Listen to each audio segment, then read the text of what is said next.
जो एक कल्चर आया है गुरुजी, रात में जगने का और सुबह लेट उठने का, तो क्या युवाओं के लिए सही है?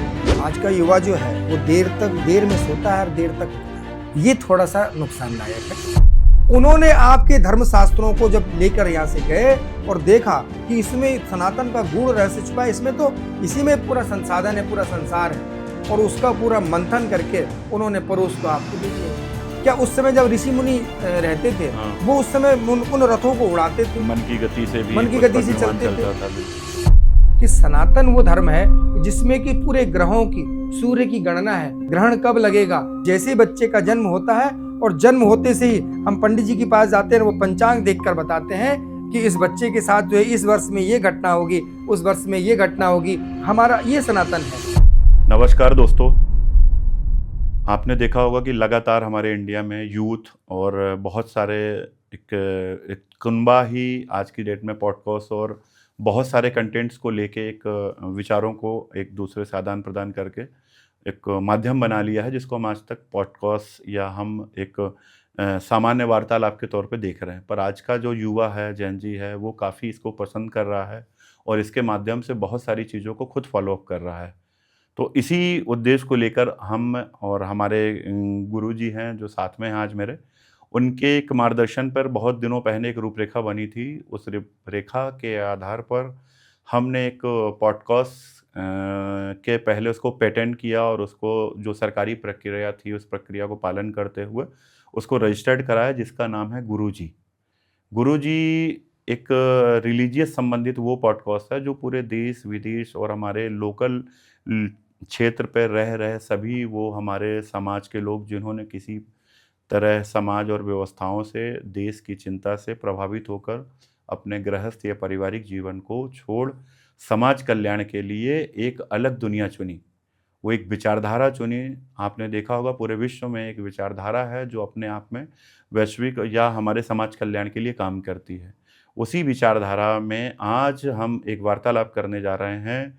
हमारे बड़े भाई भी हैं, हमारे मार्गदर्शक भी हैं और उनके कारण ही ये गुरुजी जो है लॉन्च हो रहा है, जिसमें आज ये हमारा संकल्प था उनके साथ में कि हम जब भी शुरू करेंगे ये चैनल पहले आपको प्रेज़ेंट करेगा, आपको प्रस्तुत करेगा, उसके बाद अन्य किसी बड़े व्यक्ति या सामाजिक हमारे धुरी के जो महत्वपूर्ण लोग हैं, चाहे वो हमारे वेदाचार्य हैं, चाहे शंकराचार्य हैं, चाहे भगवताचार्य हैं, चाहे वो समाज कल्याण के लिए लगे हुए वर्तमान में सभी वो हमारे पीठाधीश्वर, चाहे वो हमारे श्री धीरेन्द्र शास्त्री जी हों, चाहे प्रदीप मिश्रा जी हों या हमारे जगत गुरु श्री रामभद्राचार्य जी हों, अगली कड़ी में हम उनके पास तक पहुँचेंगे।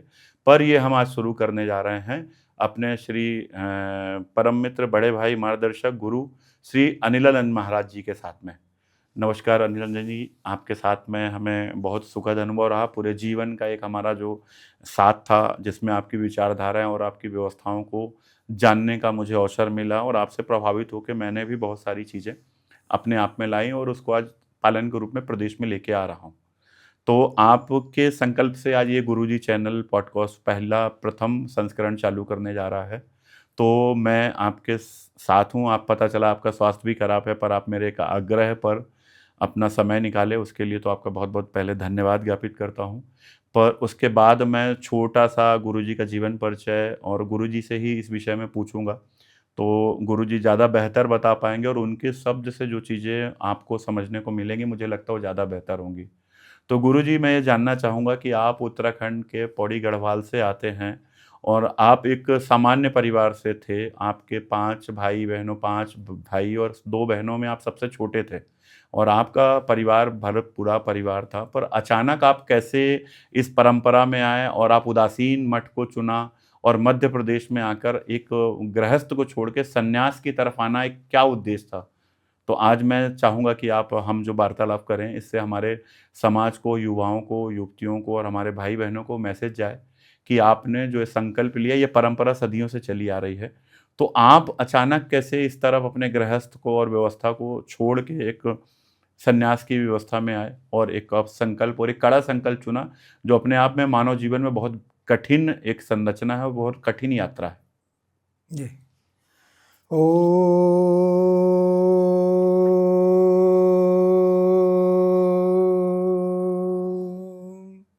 आदि गुरुवे नमः। जुगादि गुरुवे नमः, सतगुरुवे नमः।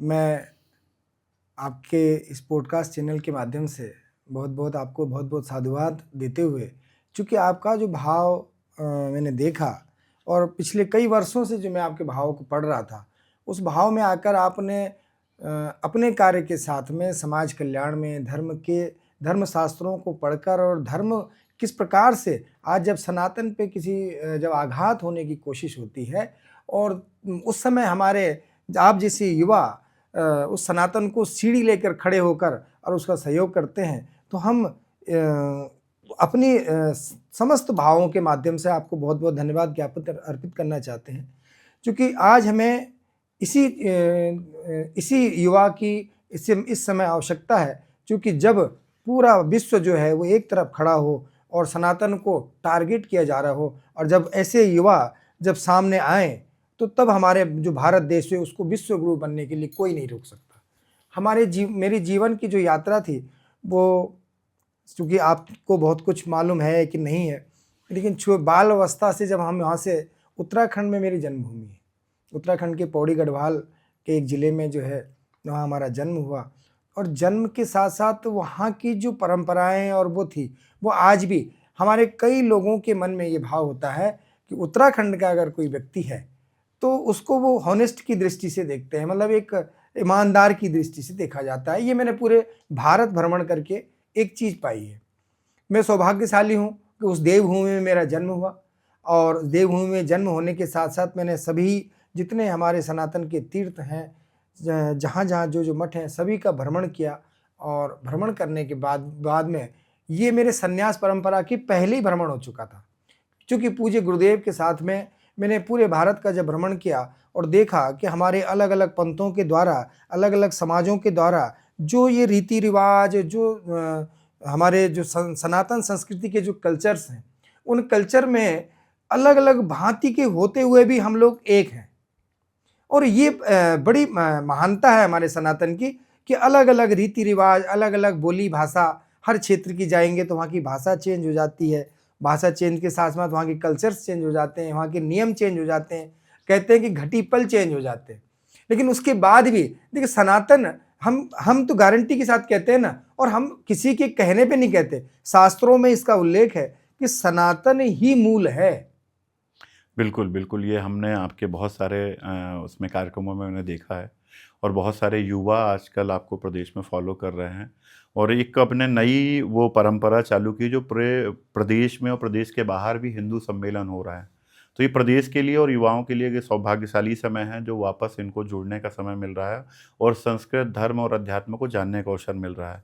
तो आपने एक बड़ी परंपरा ये निभाई है, और मुझे उम्मीद है कि आप इसको एक अच्छे लेवल पर लेके जाने के लिए पूरा प्रतिबद्ध हैं और अपने आप को संकल्पित करके रखें। और युवा भी उसी बीच में आपके साथ में लगातार दिन रात एक कर रहे हैं, नहीं समय देख रहे हैं, न दिन देख रहे हैं, न परिवार देख रहे हैं। आपके साथ कश्मीर से कन्याकुमारी जैसी यात्राओं को लगातार आपके साथ में सहभागी बन रहे हैं। और आप, जो मुझे जानकारी लगी कि आप अपने बड़े भाई जो परम पूज्य स्वर्गीय श्री दुर्गादास जी महाराज जी के सानिध्य में और उनके देवलोक गमन के बाद आप गृहस्थ परंपरा और बाल्यकाल में ही आपने संन्यास ग्रहण किया था। इसका मूल कारण क्या था, मैं ये जानना चाहूँगा, और लोग भी जानना चाहेंगे कि आपने एक अच्छे परिवार में, जब आपको खेलने खाने का समय था, जब लोग मौज मस्ती करते थे, जब लोग गिल्ली डंडा खेलते, तो उस समय आपने गृहस्थ छोड़ के संन्यास ग्रहण किया। क्योंकि ये आपका जो प्रश्न है वो वास्तव में बड़ा इंटरेस्टिंग भी है, और हर एक व्यक्ति के जीवन में ये प्रश्न एक होना चाहिए। मैंने पूज्य महाराज जी के साथ जब मैं उत्तराखंड से बाल अवस्था में यहाँ भोपाल आया और उसमें गैस त्रासदी हुई, फिर मैं वापस चला गया, और वापस जाने के बाद उत्तराखंड में मैंने फिर 2.5 साल 3 साल 2 साल करीब वहाँ पढ़ाई करी, और फिर महाराज जी गए, फिर हमको यहाँ लेके आ गए। क्योंकि महाराज जी बाल सन्यासी थे, 17 साल की उम्र में जो है वो घर छोड़ के गए, और 32 साल की उम्र में हम लोगों ने उनको, मतलब घर के लोगों ने उनको ढूंढा कि वो भोपाल में है, तो वो हमको फिर से वापस ले आए, यहीं हमारी पढ़ाई वगैरह हुई। और पढ़ाई के साथ साथ जब पूज्य गुरुदेव के साथ में हम लोग पूरे अलग अलग विधाओं के माध्यम से, पूजन पाठ के माध्यम से, या जहाँ भी जाना होता था, तो वहाँ देखा हमने कि हमारा मूल क्या है। हम अपने मूल को छोड़कर पत्तों पे अगर ध्यान देंगे तो पत्तों का जो है वो समय क्षणिक समय होता है। पत्ता एक समय में, एक काल के बाद, एक प्रकृति की भी वो है कि ग्रीष्म काल में वो झड़ जाता है, लेकिन मूल सदा वैसे ही खड़ा रहता है। तो देखा कि यार सनातन पे जब हमारे इतने पूज्य गुरुदेवों ने और हमारे अनंत ऋषि मुनियों ने जो काम किया, अगर हम भी उस तरफ एक कदम बढ़ाते हैं और उसमें एक पत्थर या एक ईंट लगाने की कोशिश करते हैं, तो हो सकता है कि हमारा उद्धार हो जाए। क्योंकि मैं ये नहीं कहता कि सनातन का सनातन तो हमारा सिरमौर है, लेकिन हम अपने स्वयं के उद्धार के लिए, अपने स्वयं के, लोग कहते हैं कि स्वर्ग किसने देखा, तो जब अपन मरेंगे तभी तो स्वर्ग का आनंद लेंगे। लेकिन लोग कहते हैं कि साहब हम तो स्वर्ग में रह रहे हैं। नहीं, हम कहते हैं कि ये भारत देश, ये मिट्टी, यही मिट्टी स्वर्ग है।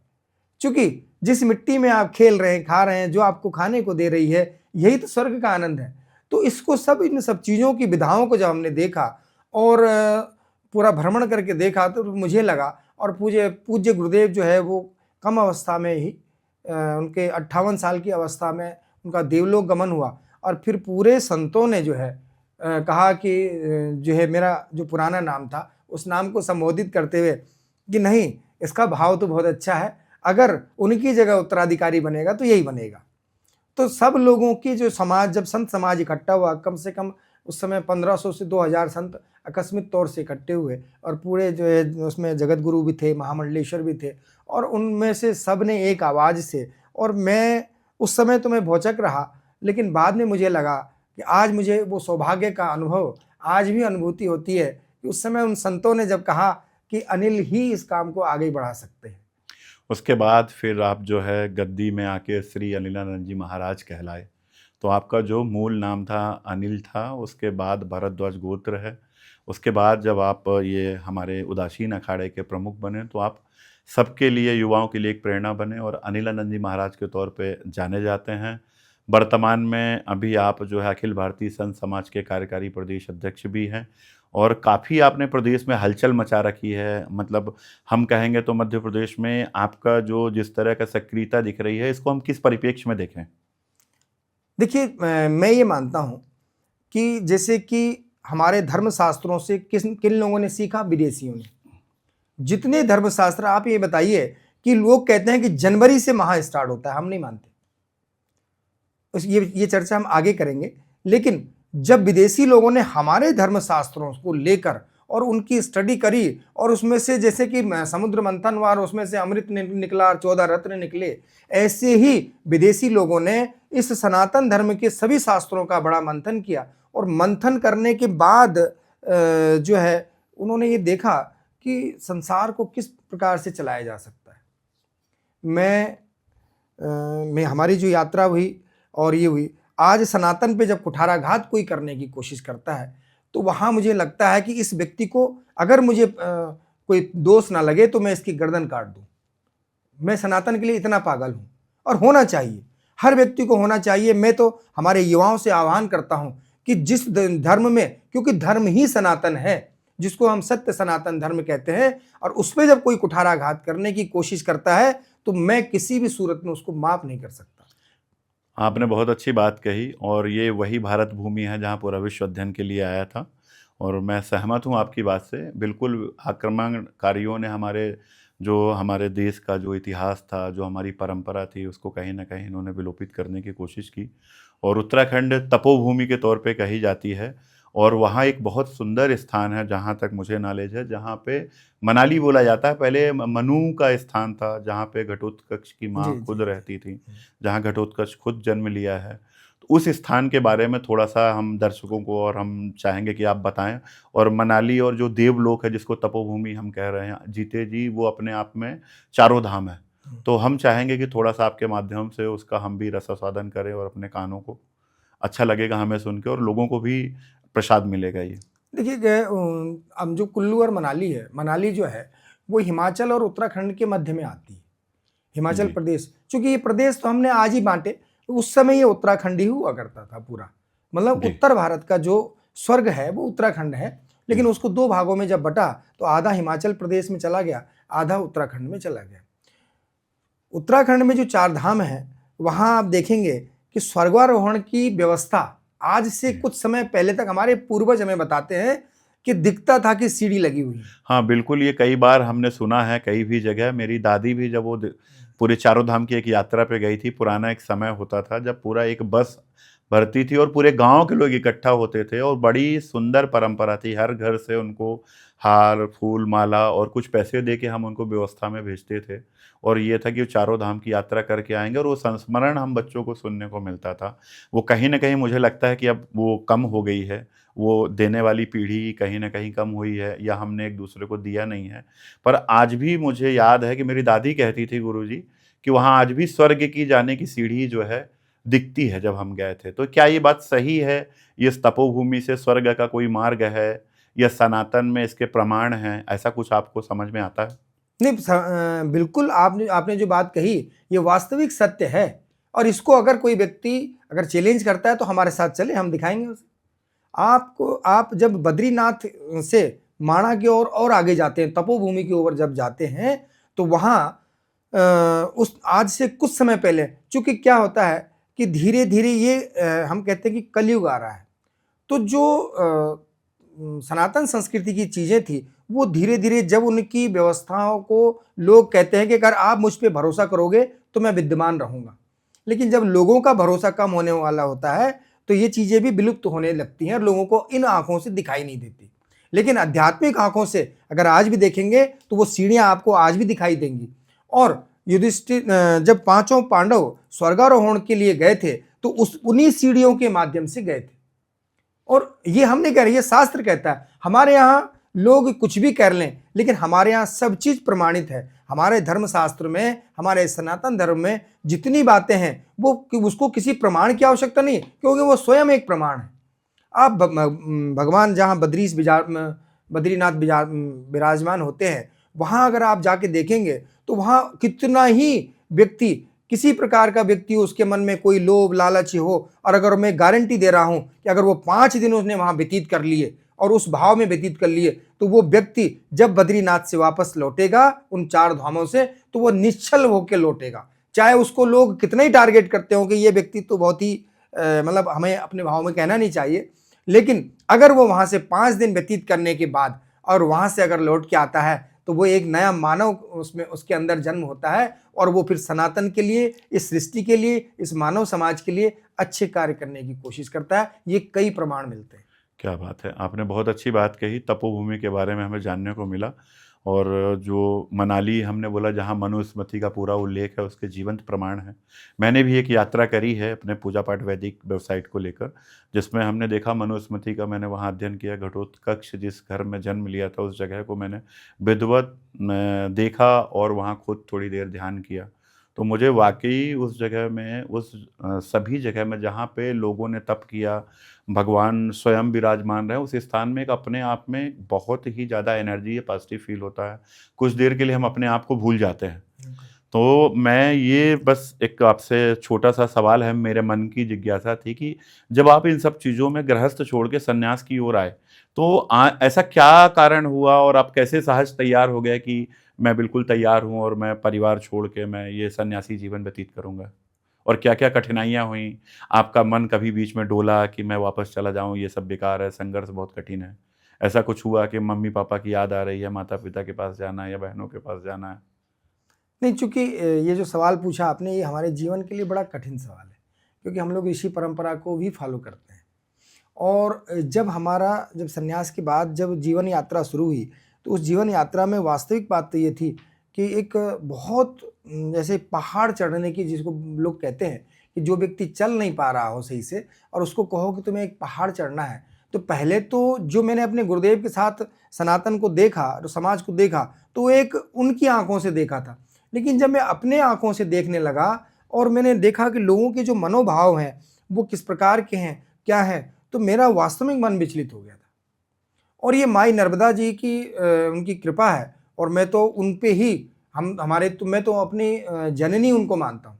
इस सनातन में जो ये स्वरूप आप देख रहे हैं इसकी वास्तविक जननी वही तो है। आपको कहीं बीच में ऐसा मन आया कि मैं वापस छोड़ूँ और घर जाऊँ? बिल्कुल। तो कहते हैं कि जब अपने ही लोगों के द्वारा घर के लोग अगर आपको टारगेट कर रहे हो तो फिर आप विचलित 100% होंगे। और वहाँ मेरे साथ ये हुआ। जब ये हुआ कि कुछ लोगों ने कुछ हम अगर कार्य कुछ कर रहे हैं तो उन कार्य में व्यवधान उत्पन्न करना, ये करना। चूँकि हम लोग मैं आज के युग के हिसाब से भारत को देखता हूँ, आज के युग के हिसाब से काम करने की कोशिश करता हूँ। अगर मैं भी आज से 200 साल पुराने युगों में जाकर और कहूँगा कि ये काम आप ऐसा करिए, तो आज का जो युवा है उसको पसंद नहीं करेगा। और जब मैंने अपनी बातें उस समय रखना शुरू करी, तो जो पुराने संत थे, ये थे, उन्होंने कहा कि भाई ये तो जो है, ये तो बिगाड़ कर देंगे। लेकिन हमने उनको कहा बाद में, और बाद में उन्होंने हमारी बात को स्वीकार भी किया कि आज के युवा को आज के हिसाब से ही हमें जागृत करना पड़ेगा। आज के युवा को अगर हम आज से 300-400 साल पुराने उसमें जागृत करेंगे तो वो जागृत नहीं होगा।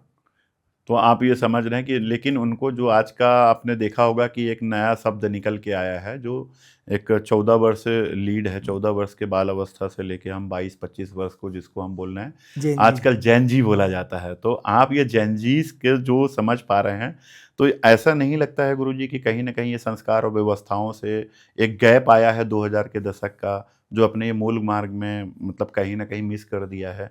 तो क्या ये वापस इनको संस्कार और धर्म और अपनी जो हमारे वैदिक कल्चर है और हमारे 16 संस्कार हैं, वर्ण हैं, तो इनको वापस इसकी ज़रूरत है कि नहीं है? आप ऐसा कुछ अपने शब्दों में इसको बयाँ कीजिए ताकि हम लोगों तक इसको पहुँचाएँ।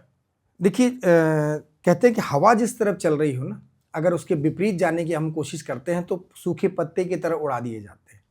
लेकिन मैं हमारे पूरे युवाओं को ये कहूँगा कि वो जिस तरफ दौड़ लगा रहे हैं, ये वास्तविक दिशा यही है जो जेन जी आज चल रही है। आज देखेंगे कि सनातन में जो युवा आज से 10 साल पहले युवा बहुत मुश्किल से जुड़ते थे। उनको अपनी जीवनचर्या की और मतलब जीवन को चरितार्थ किस प्रकार से करना है कि हमें सर्विस करना है, शादी करना है, बच्चे पैदा करना है, बच्चों का पालन पोषण करना है, और तब बूढ़े हो जाएंगे तब धर्म कार्य करेंगे।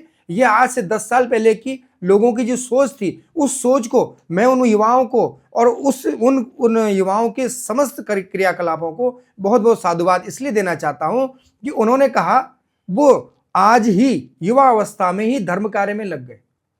हाँ, ये बिल्कुल मैं देख रहा हूँ जब मैं यात्राओं पे निकलता हूँ अपनी वेबसाइट और अपनी चीज़ों के लिए खुद के पॉडकास्ट रिलीज में, तो मैंने देखा बहुत कम उम्र के बच्चे भी धर्म व्यवस्था में, और मुझे सभी जगह मुझे ज्योतिर्लिंगों में मिलते हैं, मुझे जो हमारे यात्राओं में मिलते हैं, वो धामों में मिलते हैं। तो कहीं न कहीं ये चीज़ों में बढ़ोतरी हुई है, या पुरानी जो व्यवस्था थी तब भी इतनी थे। तो मुझे तो ये लगता है कि कहीं न कहीं ये बढ़ा है। लेकिन जो ये कल्चर आया है गुरुजी रात में जगने का और सुबह लेट उठने का, तो क्या ये युवाओं के लिए सही है? क्या उनकी भौतिक दिनचर्या के लिए सही है कि आने वाले समय में उनको अपनी दिनचर्या वापस बदलना चाहिए? नहीं, ये बात तो आपने बहुत सही कही कि आज का युवा जो है वो देर में सोता है और देर तक उठता है। ये थोड़ा-सा नुकसानदायक है, क्योंकि हमारे धर्मशास्त्र में ये लिखा है कि सूर्य नारायण के उदय होने से पहले हमको उठ जाना चाहिए। और जब सूर्य नारायण, क्योंकि ऊर्जा के स्रोत वही हैं, आपके जीवन को शक्ति देने वाले सूर्य नारायण हैं। अगर आप ये बताइए कि आप ये तो साइंस भी इसको प्रमाणित करता है ना, भाई साइंस प्रमाणित बिल्कुल। करता है, तो सूर्य नारायण की उदय होने से पहले हमारे अगर सभी युवा उठकर और उनका मतलब उनका नमस्कार करें और उनका धन्यवाद करें, क्योंकि समस्त जीवन की आप ये बताइए कि विज्ञान भी कहता है कि सूर्य अस्त के बाद भोजन नहीं करना चाहिए। उसका कारण क्या है? उसका कारण यही है कि आपकी जो पाचन करने की जो क्षमता है, वो ऊर्जा जो शरीर में है, वो ऊर्जा जो है स्तुब्ध हो जाती है, कम हो जाती है सूर्यास्त के बाद। तो इसलिए कहा जाता है, जैसे जैन धर्म के लोग इस चीज़ का अधिक पालन करते हैं। जैन भी हमारा ही है, सनातन की ही एक शाखा है, तो वो लोग इस चीज़ का बड़ा पालन करते हैं।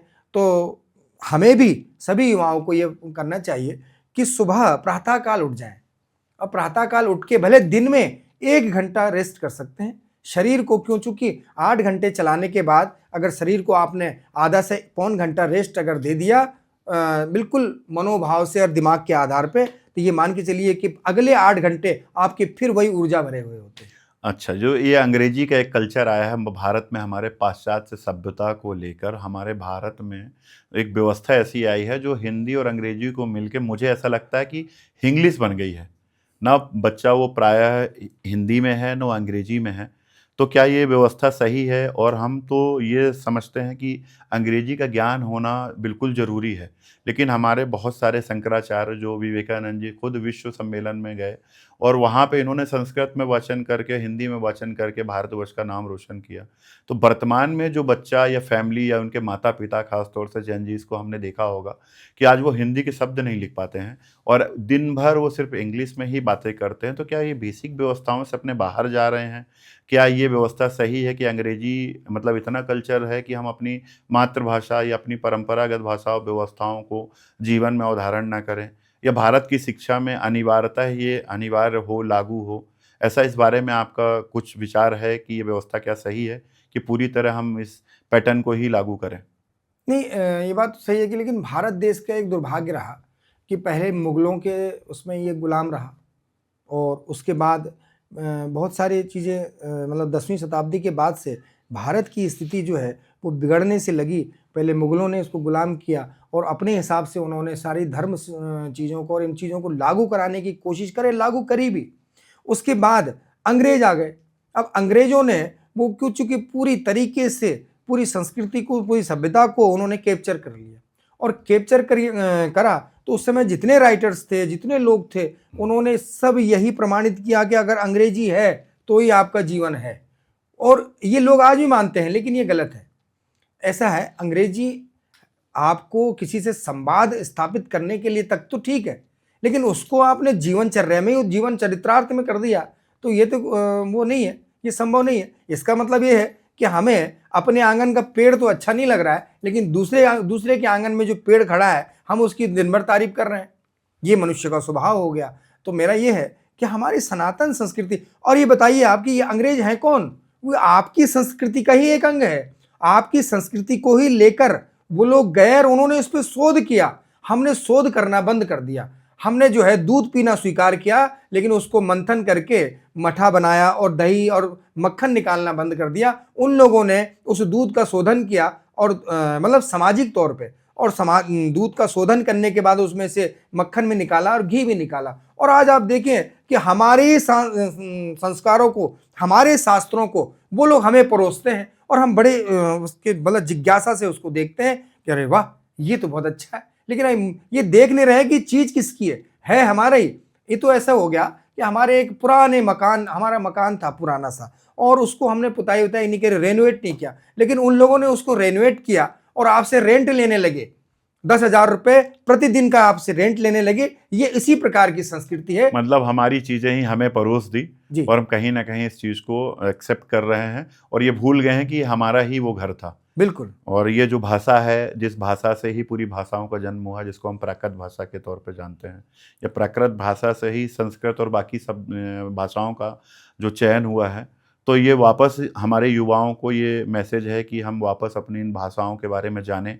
आप बिल्कुल अंग्रेजी सीखें, लेकिन संस्कृत और मूल भाषाओं का ज्ञान और अपनी मातृभाषाओं के बारे में जानें। तो क्या ये सही होगा?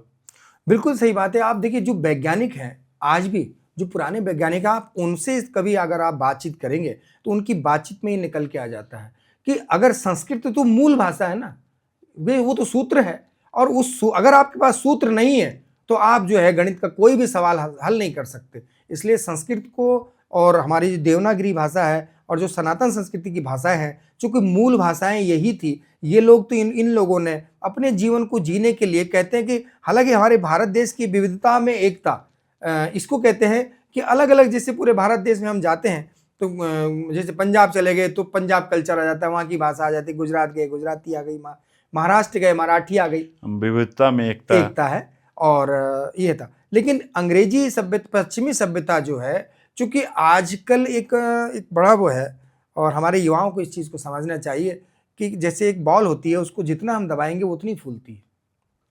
तो जब जितना हम दबाने की कोशिश, दबाइए मत उन सब चीज़ों को।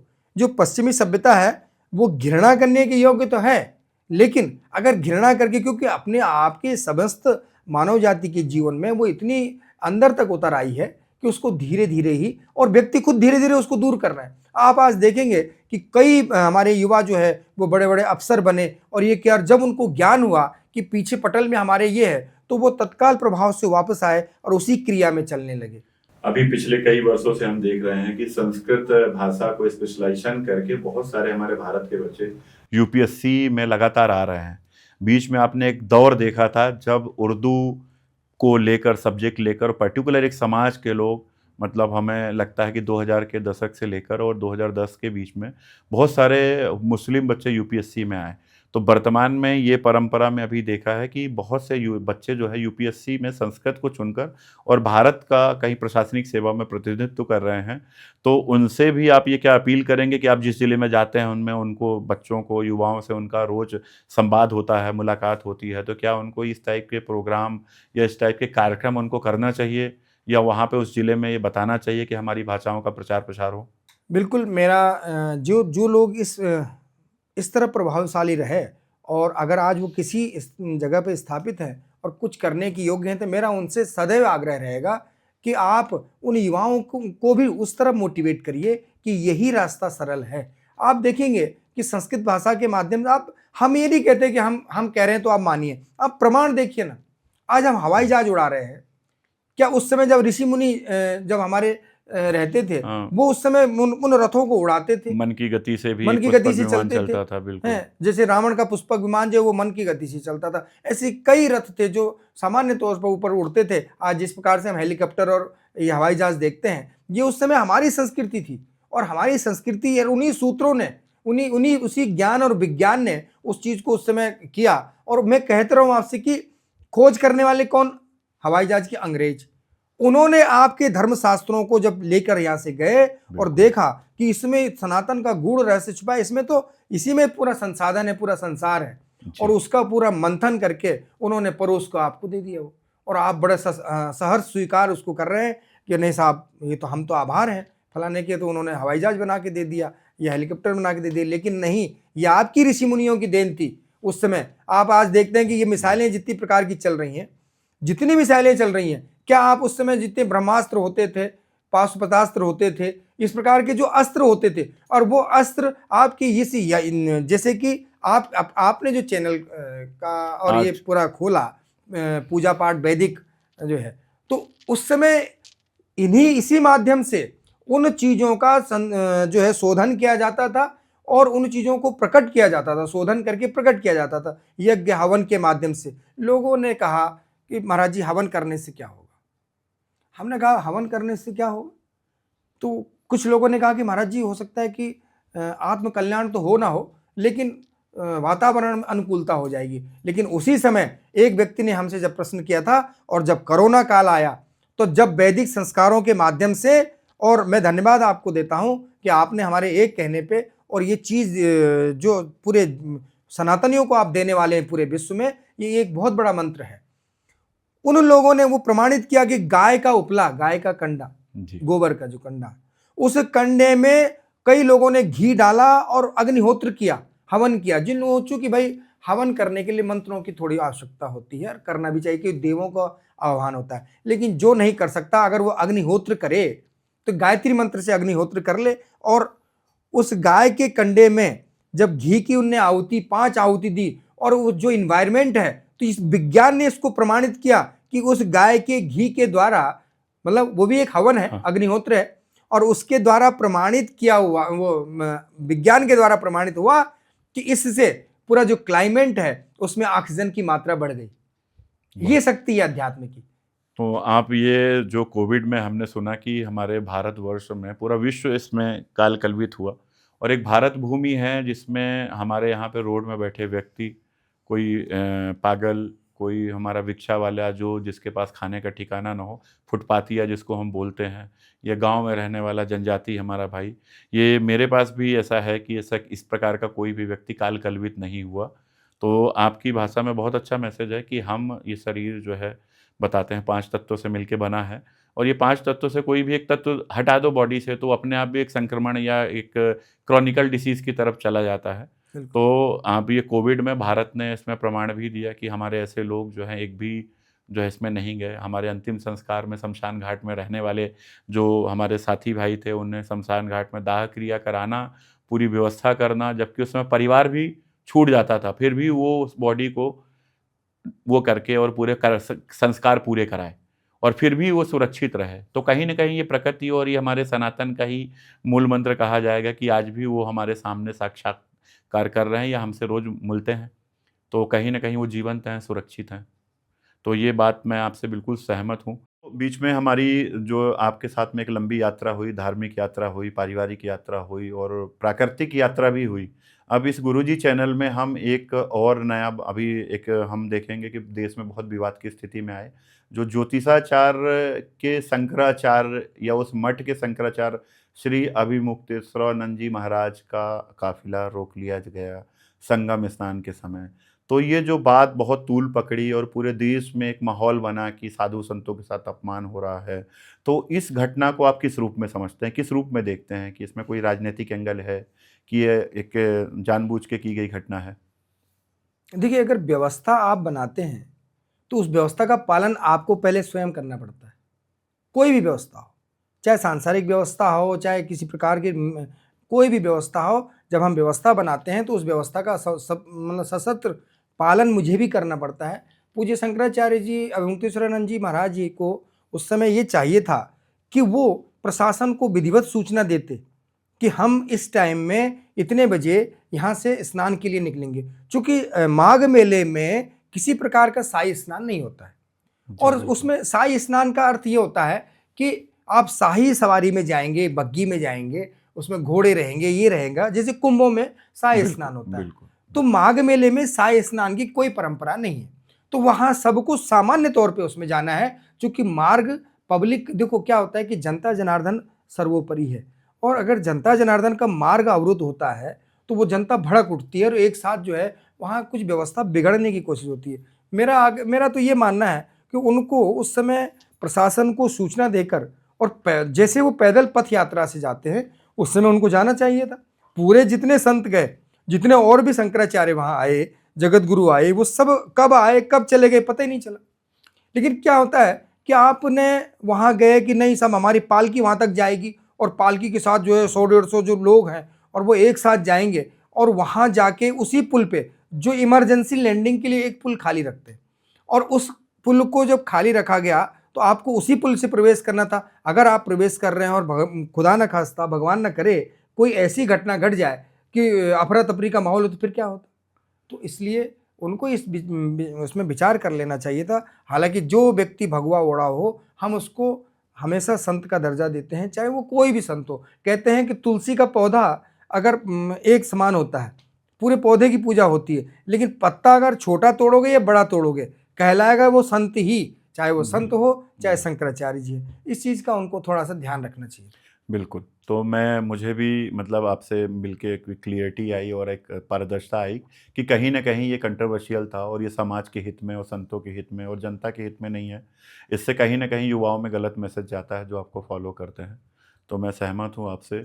और एक छोटा-सा कहीं न मुझे जो याद है कि आपने नर्मदा की पूरी परिक्रमा की कोविड काल के बाद, और नर्मदा परिक्रमा के बाद आपके जीवन में ऐसा क्या बदलाव आया है? क्योंकि मेरे मन में भी है नर्मदा परिक्रमा का भाव, और नर्मदा परिक्रमा जब नर्मदा माई बोलेंगी तो हम करने जाएँगे।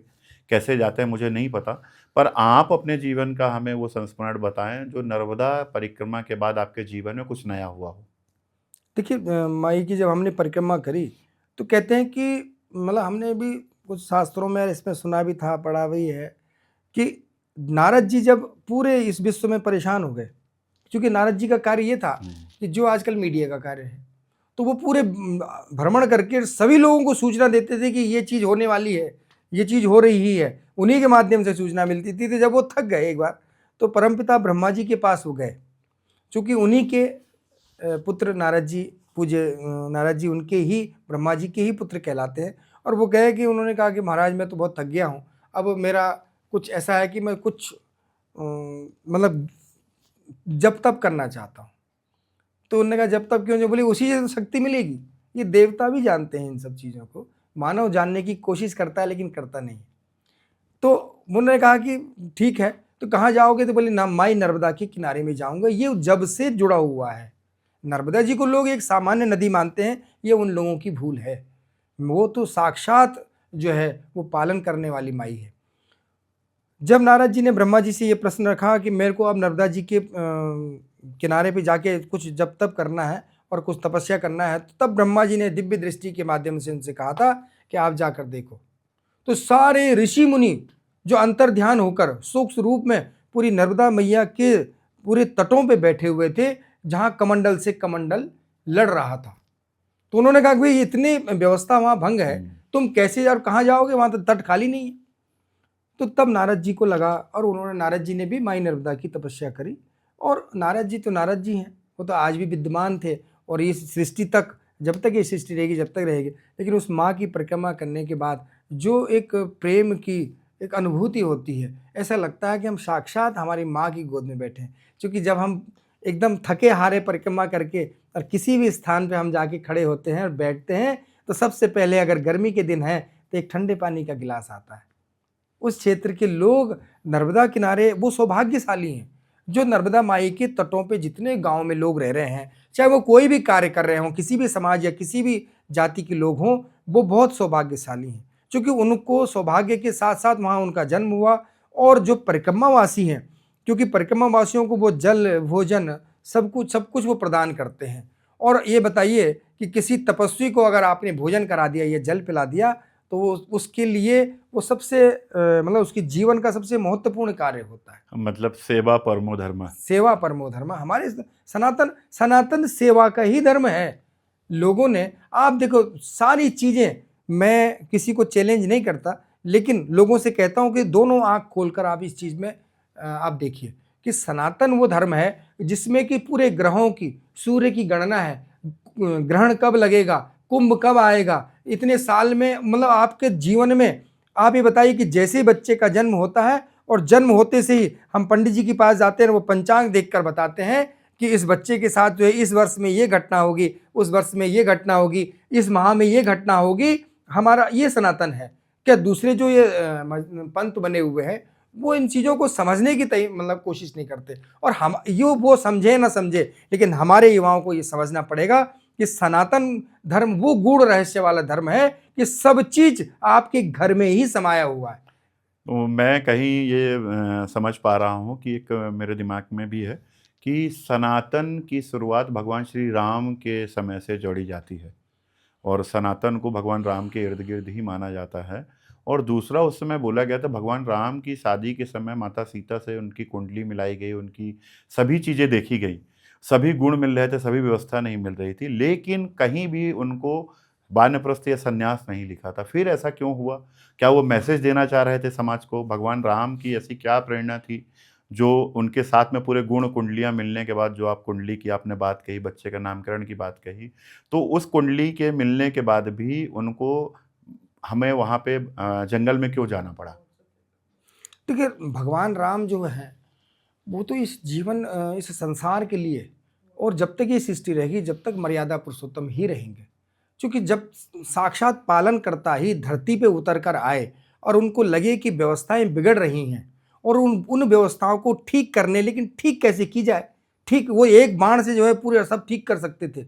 वो तो सृष्टि के पालन करते थे, भगवान विष्णु के अवतार थे। लेकिन नहीं, उन्होंने मानव रूप धारण किया। मानव रूप में किस किस प्रकार से मानव को किस प्रकार से तिरस्कृत किया जाता है, और तिरस्कृत करने के बाद फिर से वो किस प्रकार से उत्तेजित होता है, उसका भाव कैसे निर्मित होना चाहिए प्रति व्यक्ति के लिए, कि प्रेम अगर का भाव है तो प्रेम का भाव होना चाहिए, मित्रता का भाव है तो मित्रता का भाव होना चाहिए, और शत्रुता का भाव हो तो वही शत्रुता का भाव जो भगवान राम में दिखाया वही भाव होना चाहिए। ये सनातन के लिए शिक्षा का, रामायण एक बहुत बड़ा केंद्र है, ये भवसागर है। व्यक्ति अगर इस रामायण जी को पढ़ के और अपने जीवन को उसमें चलाए, तो उसमें सारे शास्त्र हैं, चाहे धर्म शास्त्र हो, राजनीतिक शास्त्र हो, चाहे कोई भी शास्त्र हो, अगर वो व्यक्ति रामायण को कंठस्थ कर ले, और राम की, कहते हैं कि राम को तो सब मानते हैं, लेकिन अगर राम की थोड़ी सी अगर किसी ने मान ली, तो उसका जीवन, वो जब तक इस धरती पर रहेगा और जब तक उसका वंश रहेगा, उनका कल्याण हो जाएगा। लेकिन राम की मानने की कोशिश करिए, राम को तो सब मानते हैं। भगवान राम तो वो थे, उन्होंने पूरा ये देखा कि उस समय जब अगर हम जातिवाद की तरफ जाते हैं, तो लोगों ने कहा कि सबरी जो है उनके झूठे बेर खाए, ये किए, बिल्कुल किया उन्होंने। आप देखिए कि माता सबरी के जब आश्रम में गए तो कितनी सहजता से गए, और एक बच्चे की तरह गए, और सबरी जो है, माता सबरी ने उनको बेर खिलाए, और उन माता सबरी का भाव क्या था कि कई खट्टे बेर मेरे राम ना खा लें, तो इसलिए चक चक के वो टोकरी में उन्होंने बेर रखी कि हाँ ये बेर मीठा है। ये माँ का भाव था, मातृत्व का भाव यही होना चाहिए, और बच्चे का भाव भी उसी प्रकार का होना चाहिए कि जिस प्रकार से भगवान राम जी का भाव था, लक्ष्मण ने कहते हैं कि लक्ष्मण जी ने उन बेरों को जब देखा कि जूटे हैं तो पीछे फेंक दिया था, और वो बेर कहाँ गिरे थे? हिमालय में जाके गिरे थे, और वहां ही संजीवनी पैदा हुई थी। यही एक गूढ़ रहस्य है। जी, मतलब एक ये बहुत रहस्य की बात आपने बताई कि जो लक्ष्मण जी ने जो बेर नहीं खाया और पीछे फेंका, बाद में उनके जीवन में यही उनके जीवन बचाने के काम आया, उसी को संजीवनी के तौर पे जाना जाने लगा। बिल्कुल। बहुत सुंदर, ये इस बहाने इस जानने को मिलेगा हमारे व्यवस्था से, इस पॉडकास्ट के माध्यम से। अब हम ये बोलेंगे कि जो कुंडली को लेकर जो हमने एक संवाद छेड़ा था आपसे, उसके हम मूल विषय पे ये चाहेंगे कि वो इतनी व्यवस्था में कुंडली देखने के बाद भी संन्यास क्यों आया? या उनको जंगल की तरफ क्यों जाना पड़ा? और उनको दुखों के पहाड़ उनके ऊपर टूटा, उनके परिवार के ऊपर टूटा। तो जब कुंडली मिलान हो रही थी, वर्तमान के जो हमारे एस्ट्रोलॉजर हैं बोलते हैं कि ऐसा हो जाएगा, फिर भी उस व्यक्ति के साथ वो घटना हो जाती है, तो इसका गूढ़ रहस्य क्या है? देखिए, जो मैंने पहले भी कहा आपसे कि जो सृष्टि के रचयिता हैं, उनके ही उस रचना में उनको किस रूप में दिखाना है। चूँकि मानव रूप में उन्होंने जन्म लिया तो उनका जन्म कुंडली का निर्माण हुआ। भाई हमारे आचार्यों ने, ब्राह्मणों ने जन्म कुंडली बनाई है, और उस घटी पल में, हमारे इसमें घटी और पल होता है, और घटी पल में कौन से ग्रह सहयोग में थे, कौन से नहीं थे, उन ग्रहों के आधार पे वो सब चीज़ें निर्मित होती हैं, और उसका प्रमाण तब बताते हैं कि इनको ये नुकसान होगा, ये फायदा होगा।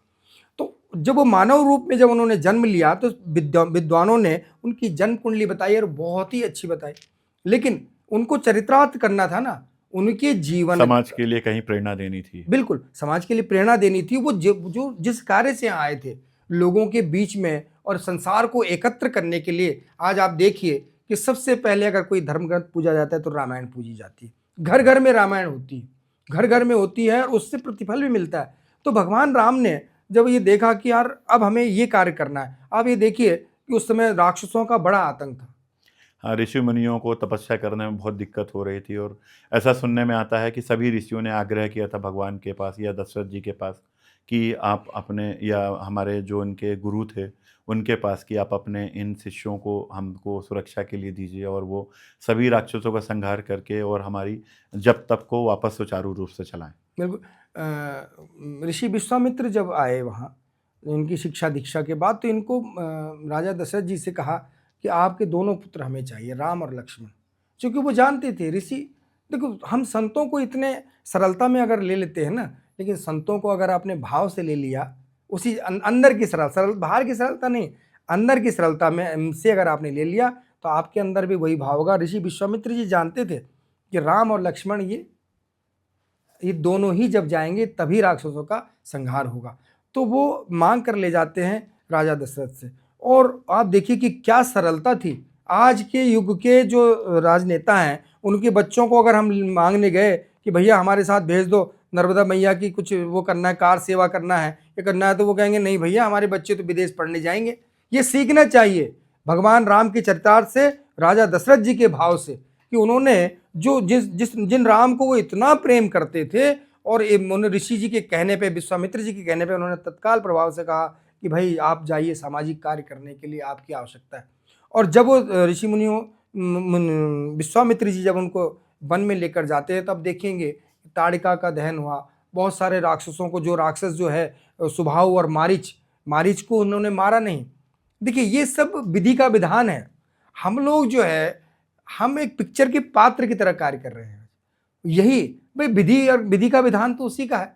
तो उस समय मारीच को अगर चाहते तो उस समय वो मार सकते थे, लेकिन उन्होंने बाण तो मारा था, लेकिन बगैर फर का बाण मारा था।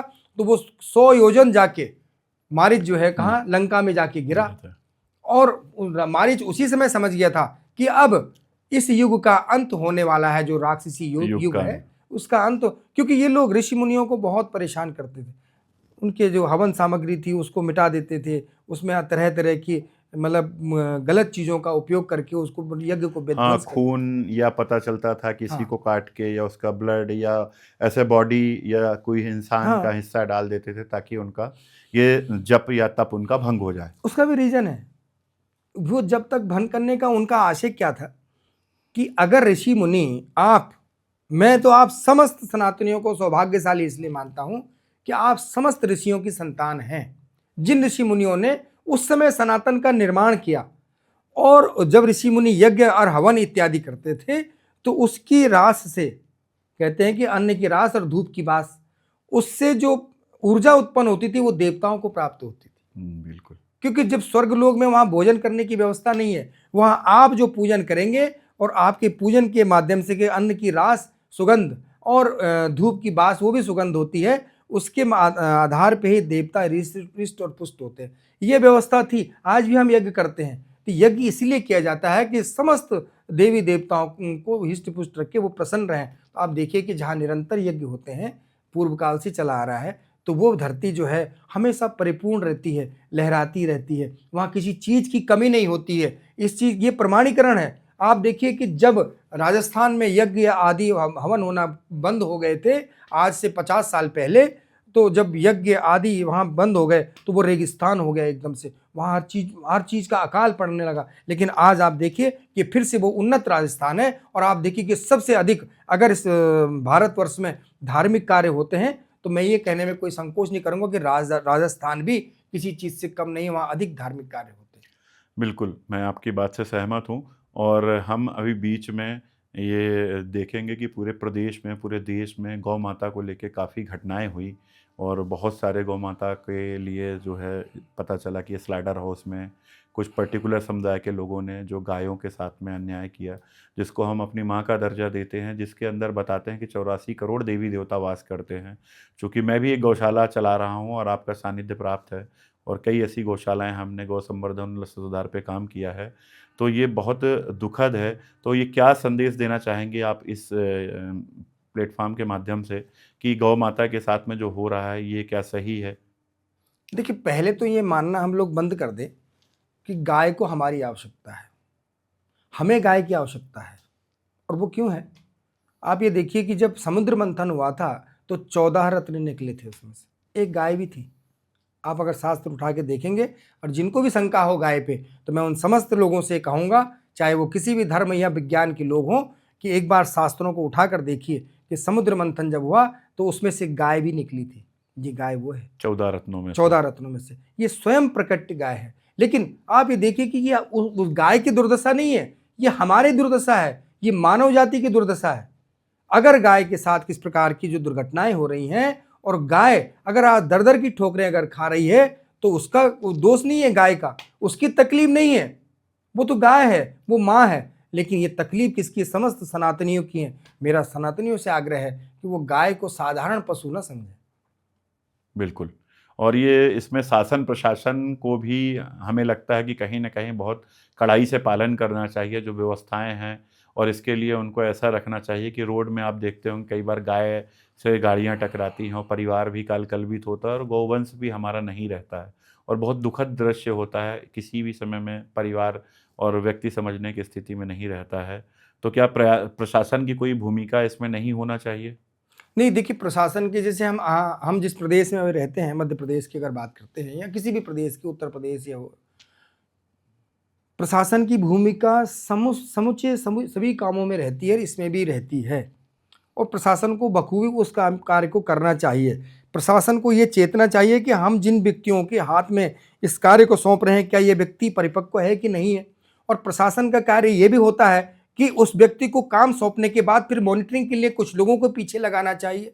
भाई, ये कार्य भी प्रशासन का ही है कि व्यक्ति को आपने काम सौंप दिया और उस कार्य को निर्वाह कौन करेगा, उसके लिए मॉनिटरिंग की जाती है। अगर आप मॉनिटरिंग नहीं कर रहे हैं तो जिस व्यक्ति को आपने, चूंकि व्यक्ति के एक मनोभाव, एक जो दशा होती है, वो एक ऐसी एक व्यवस्था में हो जाती है कि लालच में जब व्यक्ति आ जाता है तो वो कुछ भी कर गिरता है। तो इसीलिए मॉनिटरिंग करना चाहिए सरकार को। और जो सरकार की मॉनिटरिंग व्यवस्था थोड़ा भंग है, उस भंग होने के कारण से आज गाय जो है, आप ये बताइए कि पूरे प्रदेश में, पूरे जिलों में कांजी हाउस खुले हुए हैं। एक नगर पालिका, नगर निगम का एक विभाग उसके लिए है, और वो विभाग इसलिए है कि रोडों पे गाय अगर आती है तो उसको आप एक जो हाउस बनाए हुआ है, कांजी हाउस जिसका नाम है, उसमें आप रखेंगे और कांजी हाउस के माध्यम से फिर वो गौशालाओं में वो गाय जाएंगी, लेकिन रोड पे नहीं आएगी। अगर गाय रोड पर आती है तो इसका जिम्मेदार प्रशासन है। बिल्कुल। और मैं जो ये हमारे प्रदेश में बहुत जगह आपने देखा हो, ख़ास तौर से राहतगढ़ गौ-मांस की मंडी कही जाती है। एक्चुअल इंटरनल सर्वे और ऐसा आता है और सबसे ज़्यादा गौकशी वहाँ होती है। तो प्रदेश में ऐसे लोगों के पीछे हम अपना इंटेलिजेंस या हमारा जो भगवा ध्वज है इसके नीचे कोई ऐसे हम ब्रिगेड तैयार करें जो प्रदेश के अंदर गौवंश को हम किसी भी व्यक्ति को काटने के लिए क्षमा नहीं करें। देखिए मैंने वही कहा ना कि जो जीवन दायिनी है, जो माँ है, उस वो अगर आज दर-दर की ठोकरें खा रही है, तो ये उसकी गलती नहीं है, हमारी बदकिस्मती है। और मेरा सभी सनातनियों से ये आग्रह रहेगा कि अगर अगर आप सनातन को और अपने आप को बचाना चाहते हैं, अपनी नई पीढ़ी को बचाना चाहते हो, भाई कितना धन आप जुटा लेंगे, लेकिन वो धर्म कहते हैं कि पूत कपूत तो क्यों धन संचय, पूत सपूत तो क्यों धन संचय। तो अपने बच्चों में भी वो संस्कार दीजिए जो संस्कार अभी आपके अंदर जिंदा है, उन युवाओं में वो संस्कार दीजिए कि इस प्रकार से जो सृष्टि के आप ये देखिए कि जब भगवान कृष्ण के समय में, त्रेता में और द्वापर में, जब भगवान कृष्ण आए और उस समय गोधन हुआ करता था, राजाओं का कोई धन एकत्र था तो वो गोधन हुआ करता था। और अगर सबसे पहले किसी पर आक्रमण होता था और लूट होती थी किसी राज्य में, तो गोधन की लूट होती थी और उस राजा को ये भय हो जाता था कि मेरा तो पूरा धन लूट गया, क्योंकि मेरी सब गायों को लूट कर वो ले गया। उसी के नाम से पता चलता था कि इसके पास इतने जानवर हैं तो ये बड़ा आदमी होगा। हाँ, ये बीच में ऐसा मुझे भी पढ़ाई में कहीं न कहीं आया था कि पहले जो गौवंश रखने से ही व्यक्ति के बड़े होने की या राजा होने की या किलेदार होने की पुष्टि होती थी। पुष्टि होती थी। बिल्कुल, उस समय अगर आपके पास 1000 गाय हैं तो आप बहुत बड़े व्यक्ति हैं, बहुत बड़े आदमी हैं। उस समय गोधन और आने वाले समय में भी यही होगा, लेकिन लोगों की आंखों पे जो पट्टियां बंधी है, थोड़े से चूंकि क्या होता, अपने स्वार्थ के कारण ही सनातन का संधि विच्छेद करना और सनातन से जो लोग उस चीज को नहीं मानते थे वो अलग पंथ बना लेना, ये भी एक उसका वो है। हिंदू जो व्यक्ति, जो सनातनी व्यक्ति है, वो गाय की पूजा के अलावा गाय को डंडा भी नहीं मार सकता। गाय मारने की बात तो बहुत दूर है भैया, लेकिन जो ये सनातन को बिगाड़ करने की और सनातन पे प्रहार करने की जो लोग कोशिश करते हैं, ये उनका कार्य है, क्योंकि वो उसको जानवर समझते हैं। लेकिन हमारे सनातनी, संपूर्ण सनातनी, चाहे वो किसी भी जाति का हो, जाति तो एक अलग अलग वर्ण व्यवस्था है, काम के हिसाब से व्यवस्था है, लेकिन समस्त सनातनी गाय को माता मानते हैं और माता मानने के साथ में उस गाय को उसी दृष्टि से देखते हैं जो हम अपनी माँ को अपनी दृष्टि से देखते हैं। ये मेरा सनातन है। लेकिन जिन लोगों ने सनातन पे कुठाराघात करने की कोशिश करी, पहले भी करी, आज भी कर रहे हैं, तो सबसे पहला उनका हथियार गाय पे जाता है, और जब उस गाय को पे वो हमला करते हैं तो पूरे सनातन पे हमला होता है। तो मेरा भी सनातनियों से ये आग्रह है कि आप इस हमले में भी मुखर होकर सामने जाइए और देखिए गाय पे कहाँ अत्याचार हो रहा है। अगर शासन काम नहीं कर रहा है, प्रशासन काम नहीं कर रहा है, तो जाइए उनके पास कि क्यों भाई, आपकी क्या ड्यूटी है, आप उस ड्यूटी को निभाइए। लेकिन देखिए, हमें जागृत करना पड़ेगा। हाँ, कहते हैं कि शासन प्रशासन को आपने ड्यूटी तो दे दी, लेकिन समय समय पे मैंने कहा था कि मॉनिटरिंग करना पड़ेगी। तो आप सनातनी है ना, आपकी ड्यूटी है, मेरी ड्यूटी है कि मैं उनको समय समय पे जागृत करूं कि भाई तुम्हारा जो विभाग का कार्य है वो सही ढंग से नहीं हो रहा है, उसको ऐसे करिए, और जब नहीं हो, तुमसे नहीं कर पा रहा है तो हम करेंगे। और आज हमारे कई सनातनियों की, जैसे कि आपके पास, आप भी एक बहुत अच्छी गौशाला का संचालन करते हैं, हमारे ऐसी हजारों सनातनी हैं और जो युवा हैं वो आज गौशालाओं का संचालन कर रहे हैं और बहुत सुंदर तरीके से कर रहे हैं। भाई गाय जो है वो आपसे कुछ लेने वाली नहीं है, आपको देने वाली है। गाय जितना खाती है उससे 4 गुना आपको देती है प्रतिदिन, लेकिन आप उसको उस व्यवस्था में तो ढालिए। लेकिन आपने उसको अगर आपने जानवर मान लिया तो फिर आपका उद्धार नहीं होगा, वो आपको कुछ देगी भी नहीं, नुकसान ही करके जाएगी, आपका भी और खुद के भी। लेकिन आपको उसको अगर माँ मान लिया आपने, तो निश्चित ही ये मान के चलिए कि आपको वो इतना धन दे के जाएगी कि अगर आप 1 रुपये का खिलाते हैं तो वो 4 रुपये आपको दे के जाएगी। गाय वो चीज़ है। मैं एक ये पूछूंगा, अब कुछ ऐसे सवाल हैं जो मेरे पर्सनल मन की व्यथाओं से और मेरी व्यवस्थाओं से जुड़े हुए हैं। मैं उसमें कुछ प्रश्न भी हैं और सवाल भी हैं, और यह हो सकता है कि मेरे मन के भाव समझिएगा उसको। तो मैं ये पूछूंगा, जीवन क्या है? जीवन, एक जीवन शास्त्र जो है एक बहुत बड़ा मतलब एक परिकल्पना है, एक परिक्रमा है पूरी। एक परिक्रमा, आपको आपका जो जीवन है, चाहे आप किसी रूप में भी आए, कहते हैं कि 84 लाख योनियों को पार करके मानव का जीवन मिलता है। और जीवन एक सेवा का नाम है। अगर आप जीवन है, आपको जीवन दिया है तो आपको सेवा के हिसाब से जीवन दिया गया है। आप जीवन दर्शन में अगर आप जाएंगे तो जीवन दर्शन में आप देखेंगे अलग अलग प्रकार के क्रियाकलापों को करते करते करते करते आपको दया की भावना, क्षमा की भावना, यही सत्य जीवन है। मतलब और सत्य पे चलकर हर दम आप देखेंगे कि कहीं लिखा रहता है कि सत्यम वदाति सत्यमेव जयते। ये लोग लिखते हैं लेकिन उसका पालन नहीं करते। इसको हमारे जीवन में उतारना चाहिए। और जब इन सब चीज़ों से परिपूर्ण आपका जीवन हो जाएगा, आप इस संसार की जब यात्रा को बड़े अच्छे ढंग से अपने जीवन में उतार लेंगे, तो वही सफल जीवन होता है। लेकिन जीवन में लोग बाग, जीवन क्या है, पशु पक्षियों का भी जीवन है, मनुष्य का भी जीवन है, लेकिन मनुष्य का जीवन सबके भगवान परमपिता ब्रह्मा जी ने जब बागडोर सौंपी किसको, मनु जी को, तो ये कहा कि मनुष्य में जो दिमाग दिया, जो बुद्धि दी है, उस बुद्धि और विवेक से आप अपने जीवन को स्वर्णिम जीवन बना सकते हैं। और अपने जीवन के साथ साथ पूरे पशु पक्षी जीव जंतु, आपके पेड़ पौधे, जितनी वनस्पतियां हैं, उनको भी आप सुदृढ़ कर सकते हैं और उनके जीवन को भी सुधार सकते हैं। क्योंकि आपके जीवन के साथ साथ आपको जीवन तो दिया ही, लेकिन आपको बुद्धि और विवेक दिया है। और बुद्धि विवेक से जब आप इस जीवन को जिएंगे और दूसरों के जीवन को भी जीने देंगे, यही सत्य जीवन का असली लक्ष्य है। वर्तमान में आप देख रहे होंगे कि 2026 में एक वर्चस्व की लड़ाई चल रही है। एक अमेरिका ने पूरे विश्व में अपने फिर हथियारों के उत्पाद को लेकर डिमांड जनरेट की है। तो क्या इसको राजनीतिक आप वैश्वीकरण देंगे, व्यवस्था देंगे, कि ट्रंप ने अपने आप को ताकतवर बताकर विश्व के समूचे विश्व को, मिडिल ईस्ट को, जिसको हम पूर्वी एशिया कंट्री बोलते हैं, इसको एक छोटा बनाने का प्रयास किया है? तो आप इस बारे में हमें कुछ सूक्ष्म शब्दों में बताएं। आप कभी जंगल गए? हाँ, बिल्कुल गया हूँ। आप कभी जंगल जाइए, हर एक जानवर अपने आप को शक्तिशाली बताने के लिए दूसरे जानवर पर अटैक करता है। लेकिन अब वो उसका अटैक तब तक सफल नहीं होता जब तक वो बहुसंख्यक होकर अटैक नहीं करता। और जब बहुसंख्यक होकर अटैक करता है, चाहे किसी भी जानवर पर अटैक करे, आज मनुष्यों की व्यवस्था भी उन जानवरों से बदतर हो गई है। मनुष्य का दुश्मन बन गया है। आप ये देखिए, वो जिस भी संप्रदाय जाति के हों, अमेरिका में रहते हों, जापान में रहते हों, या ईरान इराक में रहते हों, लेकिन हैं तो मनुष्य ना, हैं तो मनुष्य। लेकिन आप देखेंगे कि ये आज की व्यवस्था नहीं है कि इस काल में ये हो रहा है, ये उस काल में भी हुआ था। जब त्रेता युग था, सतयुग था, सतयुग में भी वर्चस्व की लड़ाई थी, आज भी वर्चस्व की लड़ाई है और कल भी रहेगी। तो ये वर्चस्व की जो लड़ाई है, अहम की भावना है, जब तक ये रहेगी तब तक मानव का दुश्मन रहेगा। इसी प्रकार से कि मेरे पास अगर संसाधन है, हथियार हैं, तो मैं आपको किसी भी प्रकार से पराजित करके अपने अधीनस्थ आपको करूं। व्यक्ति के अंदर, ये मानव के अंदर जब तक ये भावना रहेगी, और ये भावना को कोई खत्म नहीं कर सकता। आज अमेरिका जो है, अपने आप को धीरे धीरे लोगों ने शक्तियां प्रदान करी। भाई, सारे देशों ने शक्तियां दी, और शक्तियां आपको दी, और शक्तियों को साथ साथ फिर आपको लगा कि मुझे और शक्तिशाली बनना चाहिए, मेरे खिलाफ कोई आवाज़ नहीं उठाए। ये एक क्रूर राजा की संज्ञा होती, चाहे वो ईरान का हो, चाहे वो अमेरिका हो, कोई भी हो। भाई, ईरान भी कह रहा है कि हम भी लड़ाई लड़ेंगे, अमेरिका भी कह रहा है हम भी लड़ाई लड़ेंगे।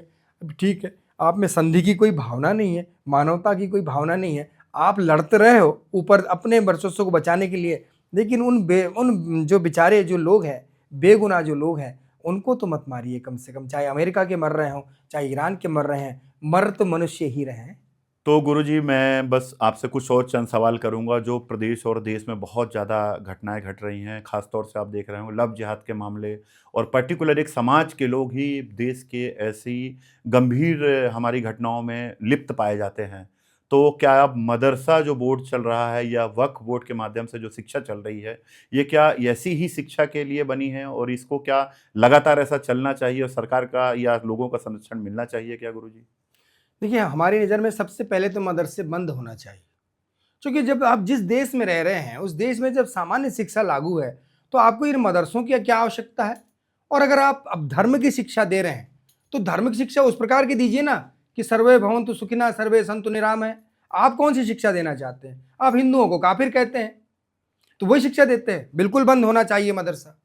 और जो ये वक्फ बोर्ड और जो और भी चीज़ें जो पूरे प्रदेश में और प्रदेश के बाहर इनके पास लाखों स्क्वायर मीटर जो ज़मीन है, जो गोचर भूमि है, इनके कब्जे में है, और इस टाइप की भूमि आज भी अभी भी सरकार की नफ्ती के बाद भी अधिग्रहण सरकार को नहीं हुआ है।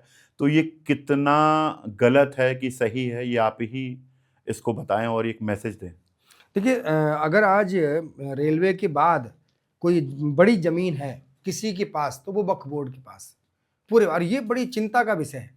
इसमें सरकार ने संज्ञान लिया और आगे भी लेना चाहिए कि उन ज़मीनों का क्या उपयोग हो रहा है, किस उपयोग में वो ज़मीनें आ रही हैं, क्या मानव जाति के लिए उपयोग में आ रही हैं, सरकारी किसी काम में उपयोग में आ रही हैं, लेकिन बिल्कुल नहीं आ रही हैं, तो सरकार को तत्काल प्रभाव से उसमें जानकारी इकट्ठी करके उस व्यवस्था को अपने हाथ में लेना चाहिए। क्योंकि अगर आज आपने अपने हाथ में नहीं ली, तो यह कोई नवाबी शासन तो चल नहीं रहा है कि आपने लाखों एकड़ भूमि जो है वक्फ बोर्ड के नाम पे उसको संरक्षित कर लिया और अपने अपनों में आप रेवड़ी की तरह बांट रहे हो और कह रहे हो कि साहब हिंदुस्तान, भाई हिंदुस्तान में आपका अधिकार है, हम भी मानते हैं, ठीक है, आप यहाँ रह रहे, हम लोग तो सनातनी लोग, हम तो कहते हैं कि भैया आइए, हम समस्त जीवों का सम्मान करते हैं, लेकिन इस प्रकार से लुटेरे बन के मत आइए। तो कहीं ना कहीं ये वक्फ बोर्ड के फंड्स बंद होने चाहिए। बिल्कुल बंद होना चाहिए। इसलिए बंद होना चाहिए कि आप ये कहिए ना कि भाई अगर आपके वक्फ बोर्ड को फंड मिल रहा है तो किस सदुपयोग में वो फंड लग रहा है, वो एक आज प्रमाण तो दीजिए। कोई प्रमाण नहीं है आपके पास, तो इसलिए सारे फंडिंग बंद होना चाहिए और सरकारी फंडिंग। आप आज देखेंगे सरकार की सारी सुविधाओं, जितनी सुविधाएं सरकारी हैं, इन सभी सुविधाओं का उपभोग, सारी उपयोग यही लोग कर रहे हैं। आप सरकारी हॉस्पिटल में जाकर देखिए, सुबह से पूरी लाइन है, आपको वही दिखेंगे। आप किसी भी उसमें जाकर देखिए जहां सरकारी व्यवस्थाएं चल रही हो, चाहे राशन की दुकान में जाइए तो पूरे नीले राशन कार्ड। मैं तो कह रहा हूं सरकार से कि आज नीले राशन कार्ड की जांच करा लीजिए आप पूरे प्रदेश में, मैं तो इस प्रदेश की बात कर रहा हूं, और पूरे भारत में करा लीजिए। तो जितने होंगे उसमें से 40% इनके राशन कार्ड होंगे नीले राशन कार्ड। और ये आप देख रहे होंगे भोपाल में बहुत गर्मा गर्म मामला आया था। मेरे लिए गर्मा गर्म तो नहीं है, मेरे लिए दुखद विषय है कि स्लाडर हाउस में, जो कि एक संवैधानिक व्यवस्था का पार्ट है, जहाँ पे जो भी गोचर जो कटने के लिए जाते हैं, तो वहाँ पे जिस तरह की भी घटना हुई कि गौ मांस पकड़ा गया और हमारे बजरंग दल के साथियों ने एक गाड़ी पकड़ी जिसमें गौ मांस मिला और उसकी पुष्टि भी हुई। तो क्या स्लाडर हाउस हमारे सरकार के सर्विलियांस और सिक्योरिटी और एआई बेस्ड कैमरों से सुसज्जित नहीं होना चाहिए? देखिए, आप किराए पे मकान देते हैं, आपने किराए पे मकान दिया, लेकिन हाँ गलती है, आपने जो बात कही कि कैमरों से सुसज्जित होना चाहिए, पूरी सिक्योरिटी से सुसज्जित होना चाहिए, उसका काम सरकार का था। लेकिन अगर आप किसी को किराए पे मकान देते हैं तो वो अपने घर में दाल बना रहा है, सब्जी बना रहा है, ये क्या पका रहा है, ये उसकी ड्यूटी है, उसको सरकार रोज देखने नहीं जाएगी। लेकिन ये तो सरकार पालन कर सकती है कि भाई कैमरे लगाए कि कौन व्यक्ति यहाँ सब्जी अंदर लेके जा रहा है या कुछ और चीज लेके जा रहा है, हथियार तो लेके नहीं जा रहा है। इसके लिए कैमरे, और इसमें यहाँ सरकार की गलती है कि अगर इस प्रकार की घटनाएं होती हैं तो उसमें चाक चौबंद रहना सरकार का, सरकारीकरण यहाँ कहीं ना कहीं टारगेट होता है। और उन लोगों का तो कर्म ही है ना भाई, उन्होंने तो गाय को, वो तो कुछ जानवर मानते हैं, लेकिन जो लोग वहाँ ड्यूटी पे लगाए गए थे, क्या वो क्या कर रहे थे? क्या उनको ये सूचना नहीं देना चाहिए थी? क्या वो इतने लालच में परिपूर्ण हो गए थे? क्या उनके अंदर थोड़ी सी मानवता खत्म हो गई थी? उनको अगर ऐसा हो रहा था वो व्यक्ति, लेकिन कहीं जब बार बार हम अगर सरकार को दोषी कहते हैं या किसी, तो सरकार का किसी प्रकार का कोई दोष नहीं होता। मैं मालिक हूं, मैंने आपको मकान किराए पे दिया है, अब आप उस मकान में क्या कर रहे हो, क्या नहीं कर रहे हो, मैं तो महीने में आके किराया मांगूंगा आपसे। जी। तो मैं, एक और बहुत बड़ा विषय है जो मध्य प्रदेश नहीं पूरे भारत में हमारे यहाँ 5 स्टार होटल है जहाँ पर बीफ सर्व किया जाता है।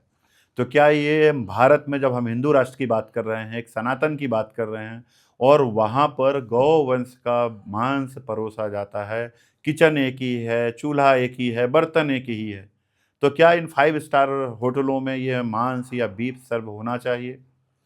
देखिए, जहाँ भोजन की व्यवस्था हो वहाँ इस प्रकार की सब चीज़ें, ये तो बहुत ही दुखदायक हैं, बहुत ही पीड़ादायक है। और ये बिल्कुल तत्काल प्रभाव से मेरा सरकार से निवेदन है कि अगर इस प्रकार की चीज़ें संचालित हो रही हैं तो वो तत्काल प्रभाव से, चूँकि ये देश सनातनियों का देश, ये भारत देश है, ये सनातन की मूल रूप का देश है, यहाँ इस प्रकार की व्यवस्थाओं का अगर कोई खुलासा होता है या कोई चीज़ पाई जाती है तो समस्त जो सनातनी लोग हैं उनके हृदय को आघात पहुंचता है। ये सब चीज़ें तो बंद होना चाहिए, क्योंकि अगर ठीक है, जब जागे जभी सवेरा, पहले चीज सरकारी नियंत्रण में नहीं थी, सरकार के नियंत्रण में लोग नहीं थे, लेकिन आज तो सब कुछ है।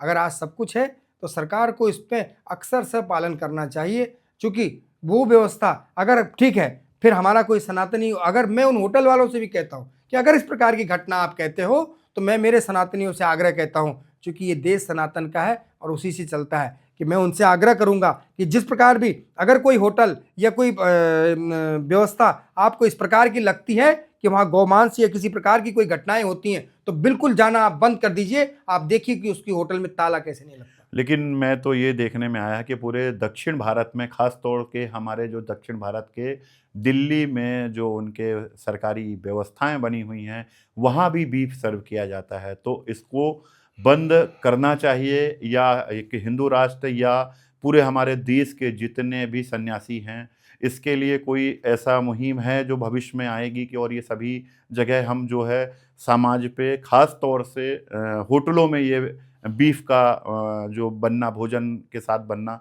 बंद होगा कि नहीं होगा? देखिए कहते हैं कि जिस व्यक्ति का जो काम निर्धारित हो उसको वो काम अच्छे से करना चाहिए, चाहे वो कोई भी काम हो, कोई भी व्यक्ति हो। अगर ये सभी सनातनी और सनातन का जो पालन कराने वाले लोग हैं, चाहे वो संत हों, सन्यासी हों, महंत हों, या जो हों, जगत गुरु हों, उनको इस चीज़ का विशेष ध्यान रखना चाहिए, अपनी गद्दी को सुरक्षित रखने की अपेक्षा। क्योंकि भाई आपका क्या है, आप जब आपने तो ये भगवा ओढ़ दिया, ये तो आग का वस्त्र है, आग है ये। जब आपने इसको ओढ़ लिया तो आपके पास बचा क्या? आप जाइए और भ्रमण करिए कि मेरे क्षेत्र में पहले अपने क्षेत्र को शुद्ध करिए और उसके बाद अपने परिक्षेत्र को शुद्ध करिए। मतलब परिक्षेत्र मतलब अपने पूरे संपूर्ण जिले को, उसको, स्टेट को, और उसको, और फिर और आगे बढ़िए तो विश्व को शुद्ध करने में भी अपनी भागीदारी निभाइए। ऐसे ही आप ये भगवा ओढ़ के और उधर पोषण करने के लिए आपको ये भगवा नहीं उड़ाया सनातन ने, आपको इसलिए उड़ाया गया कि जब सनातन की आप देखिए कि तरह तरह की घटनाएं जब हमें दिखाई देती हैं कि वहाँ होटलों में बीफ परसा जा रहा है, ये परसा जा रहा है, तो मैं तो, अगर ये विद्यार्थी किसी विद्यालय में किसी की क्लास में फेल होता है तो उसकी गारंटी मैं हेड मास्टर को ही दूंगा। तो क्या ये आप वहाँ के स्टेट प्रशासन पे आप कोई कार्रवाई के लिए हमारे सुप्रीम कोर्ट से कोई ऐसी गाइडलाइन पारित करने के लिए हमारा साधु समाज क्या इसके लिए कोई व्यवस्था करेगा? बिल्कुल, अभी हमारी नासिक में एक बहुत बड़ी बैठक होने वाली है 4 और 5 अप्रैल को, और उसी बैठक में आपने जो मुद्दा उठाया, इसी मुद्दे को हम रखने वाले हैं। क्योंकि हमने अभी उड़ीसा प्रदेश और कई जगह हम लोग तेलंगाना घूमने गए थे, और वहाँ हमने देखा तो वहाँ जो संत लोग रह रहे हैं, हमने उनसे चर्चा करी कि अगर आप ये काम नहीं रोक सकते हैं, इस विषय में चर्चा करके लोगों को उस चीज दलदल से अगर उठा नहीं सकते हो तो उतार दीजिए भगवा, कोई आवश्यकता नहीं है। अगर आपने जिम्मेदारी ली है, अगर आपको पुलिस की ड्रेस पहनाई है तो इसलिए पहनाइए कि सशक्तता से आप कानून का पालन कराइए, इसलिए नहीं कि आप घूसखोरी करिए। बिल्कुल आवश्यकता नहीं है। मैं उन संतों को भी चेतावनी देता हूं, चाहे वो किसी प्रकार कोई भी संत हो, उनके क्षेत्र में अगर कोई सनातन पे आघात होता है और गलत कार्य होता है तो उनकी गलती नहीं है, वो संत की गलती है कि उसने शिक्षा देने में कोई कमी कर दी होगी। तो अभी आपने, आपके कहने पे और आपके खास तौर से सानिध्य में, पिछले 2 वर्षों की तपस्या में पूजापाठवैदिक.com की एक वेबसाइट बनाई है, जो आज हम 34 कंट्रियों में लगातार सभी ज्योतिर्लिंगों के शक्तिपीठों के लाइव दर्शन, सातों पीढ़ियों का हम तर्पण, सातों पीढ़ियों का ट्रैक रिकॉर्ड, काल तर्पण, काल सर्पदोष, पितृ तर्पण जैसी सभी व्यवस्थाओं की वेबसाइट में समूल व्यवस्था है। और विश्व की एक 360 वेबसाइट है जिसमें सनातन, हैंडीक्राफ्ट और हमारे सभी युवा, खास तौर से जो आचार और वैदिक परंपरा को फॉलो करते हैं, और ऐसे लोगों को ही हम गुरुकुल के माध्यम से, जो हमारे पास 250 बच्चे भोपाल में पढ़ रहे हैं, इसमें आप अपनी तरफ से एक मार्गदर्शक और एक सरकार के साथ में हमें कोलैबोरेशन में, इसमें सरकार की अगर कोलैबोरेशन होता है तो इसमें क्या भूमिका है, और इसको सरकार से एक अपील रहेगी आपकी? जो देखिए, जो पूजा पाठ वैदिक पद्धति के द्वारा जो आपका जो फाउंडेशन ये काम कर रहा है, ये वास्तव में बहुत अच्छा काम है। समस्त सरकारों को, केंद्र सरकार को, राज्य की सरकारों को, इसमें अगर कोई व्यक्ति एक कदम धर्म की ओर और सत्य की ओर बढ़ाने की कोशिश कर रहा है और दूसरे लोगों को बढ़ाने की भी बात कर रहा है और उसमें जोड़कर समूचे संसार को एक सुगम व्यवस्था देने की कोशिश कर रहा है, तो मेरा सरकारों से ये आग्रह है, समस्त सरकारों से, कि उनका सहयोग करना चाहिए। अगर कोई व्यक्ति अच्छा कार्य कर रहा है तो वो सरकार का ही काम कर रहा है, सरकार का ही अंग है, तो सरकार को उस फाउंडेशन को, जैसे पूजा पाठ वैदिक हमारा फाउंडेशन है, उसको सरकार को आगे बढ़कर सहयोग करना चाहिए, क्योंकि आपकी बहुत सारी व्यवस्थाओं को जो है ये फाउंडेशन जो है उसको सरल कर देगा। आप देखिए कि व्यक्ति सनातनी अगर विदेश में बैठा है और उसके क्लिक के माध्यम से उसको वहाँ पूजन पाठ की व्यवस्था नहीं मालूम, वहाँ पुजारी की व्यवस्था नहीं मालूम, वो जानता नहीं है कि मैं अब मेरे पिताजी का तर्पण कराना चाहता हूँ लेकिन यहाँ कोई पंडित नहीं मिल रहा है, तो ये जो चैनल है ये उनको वो पंडित उपलब्ध कराएंगे, पंडित जी उपलब्ध कराएंगे सारी सामग्री के साथ, और वो ऑनलाइन जुड़ेगा और ऑनलाइन जुड़ के अपने पितरों का जब वो तर्पण करेगा और उसको जो आत्म शांति मिलेगी तो उसी से विश्व कल्याण होगा। इसलिए मेरा सरकार से आग्रह है कि ये जो हमारा पूजा पाठ वैदिक जो ट्रस्ट है और फाउंडेशन है, ये बहुत अच्छा कार्य कर रहा है, ये समस्त सनातनियों को जोड़ने का कार्य कर रहा है। तो सरकार भी इसमें एक कदम अपना बढ़ाए ताकि आप भारत देश का नाम पूरे देश में रोशन हो, सनातन का नाम रोशन हो। बहुत बहुत धन्यवाद गुरुजी। पूजा पाठ वैदिक.com वेबसाइट मध्य प्रदेश के मुख्यमंत्री जी के लिए पलक फावड़े बिछाकर इंतज़ार कर रही है। तो ये आपसे एक आग्रह कर रही है कि आप ये एक मैसेज लेके सीएम के पास जाएं ताकि हम आने वाले सिंहस्थ को, विश्व पटल पे सनातन को, भगवान महाकाल की नगरी को एक विश्व स्तरीय व्यवस्था पे हम जोड़ें और पूजा पाठ वैदिक निःशुल्क पूरे विश्व में लाइव दर्शन कराए। मैं माननीय हमारे प्रदेश के मुखिया हैं, मुख्यमंत्री जी, बहुत ही धार्मिक और धर्म नगरी में जिनका जन्म हुआ हो तो वो तो भाई वो तो धार्मिक हो गई। भाई उज्जैन जो है वो पावा महाकाल की नगरी है, वहाँ उनका जन्म हुआ है और वो एक संवेदनशील मुख्यमंत्री हैं। और मैं वास्तव में, आप मुझे जब देंगे तो मैं उनसे आग्रह करूँगा कि आप जो है, आप जब आने वाला हमारा जो सिंहस्थ है वो एक पूरे विश्व में एक बहुत बड़ा हमारा जो सनातन का जो महाकुंभ है वो रहेगा, तो हमारे पूजा पाठ वैदिक.com चैनल के माध्यम से पूरे देश, जो जितने विश्व के देश हैं सभी देशों में ये प्रसारित होगा। तो इसका जो भी यथासंभव आप सहयोग कर सकते हैं और मुझे उम्मीद भरोसा है कि वो करेंगे और वो करते हैं, क्योंकि अभी तक हमारे चाहे पूर्व के मुख्यमंत्री हों, धर्म कार्य के लिए अगर हम लोगों ने कभी कहा तो उन लोगों ने कभी किसी चीज़ में त्रुटि नहीं करी। इसका उदाहरण है, आप उज्जैन महाकाल का कॉरिडोर देख लीजिए, चाहे काशी बाबा विश्वनाथ का कॉरिडोर देखिए, या भगवान मर्यादा पुरुषोत्तम राम मंदिर का कॉरिडोर देखिए। तो ये सब संतों ने आवाज़ उठाई थी और हमारे देश के प्रधानमंत्री, हमारे मुख्यमंत्रियों ने इसका पूरा सहयोग किया। हम डॉक्टर मोहन यादव जी जो हमारे प्रदेश के यशस्वी मुख्यमंत्री हैं, उनसे भी आग्रह करेंगे, वो चूँकि वो धर्मनगरी के राजा हैं, राजा के पुत्र हैं, धर्मनगरी के राजा तो महाकाल हैं और राजा के पुत्र भी राजा ही होते हैं। तो मेरा उनसे ये आग्रह रहेगा कि धर्म कार्य के लिए जब भी कोई व्यक्ति आए और आपको पूरी जांच करने के बाद अगर सही पाया जाता है तो उसका संपूर्ण सहयोग करिए। बहुत बहुत धन्यवाद गुरुजी आपका।